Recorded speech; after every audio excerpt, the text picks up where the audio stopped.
Clock tower అని చెప్తా ఉన్నాం. నీకు రోజులు దగ్గర పడ్డాయి. నీ ప్రభుత్వాన్ని ప్యాక్ చేస్తాం, నిన్ను జైలుకు పంపిస్తాం. మమ్మల్ని అకారణంగా ప్రతి ఒక్కరిని ఎవరెవరి సామాజిక వర్గం చేత తిట్టిస్తూ ఉంటాం. మా సామాజిక వర్గం చెప్పే నాయకులను కూడా అడుగుతా ఉన్నాను. మీకు క్రాప్ హాలిడే పెడుతున్నప్పుడు, క్రాప్ హాలిడే ప్రకటించినప్పుడు నాయకులంతా ఏమయ్యారు?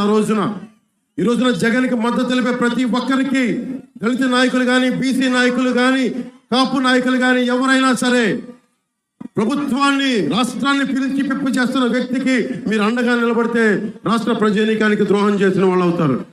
అందుకని దయచేసి ప్రజలందరూ కూడా మీరు ఆలోచించండి. నా అన్నదమ్ములను ఆలోచించండి, అక్క చెల్లెలను ఆలోచించండి. మా దాదాపు 3000 మంది ఆడపిల్లలు అదృశ్యం అయిపోతే ఈ చీఫ్ మినిస్టర్ ఒక్క రోజు కూడా ప్రెస్ మీట్ కూడా పెట్టలేదు. ఇలాంటి వ్యక్తి కాకుండా